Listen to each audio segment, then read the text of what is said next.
Hey YouTube. In this organisation's effort to find a niche for itself in the highly competitive God-selling business, this upstart faith has opted for the one true religion unique selling point. With less than 1% of the world's population as members, it has a huge growth opportunity, shackled by a credibility weakness. Any businessman will tell you that success lies in knowing how to spot your market segment and how to communicate with it in such a way as to mitigate that weakness. P.T. Barnum said, "You can fool some of the people, yada yada yada, you know the rest." And Hitler said that people will accept a big lie but spot the small ones. But now wrap that lie up in a threat against your very life. Join us or die. You may now be addressing that audience. Now add to that message, "We can fix anything that makes you sad." That's another audience.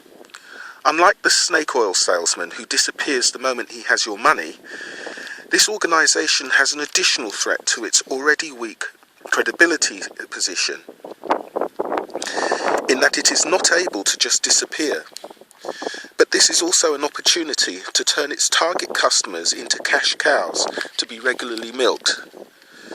Having to stay close to the customer means that the cult must find a way to protect its credibility, and fear is the best way to switch off our thinking, critical minds.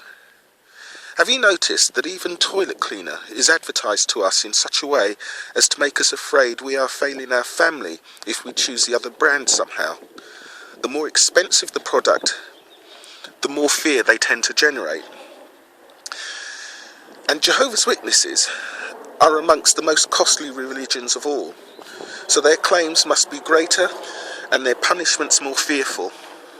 The situation with individual Jehovah's Witnesses and their leadership is actually very simple.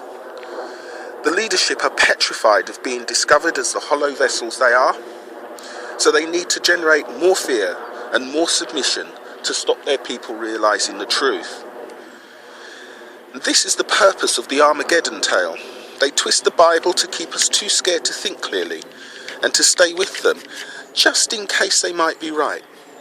So the organisation lives in fear from day to day, trying to delay the inevitable when they no longer scare the sheep out of their thinking, rational minds. Because of this, the cult must continue to tighten its grip on us. It must further control our family lives and our access to information. But herein lies the seeds of their downfall, because it's coming now, and it is mostly self-inflicted. The tighter they squeeze us for control, power and money, the more obvious their lack of credibility becomes.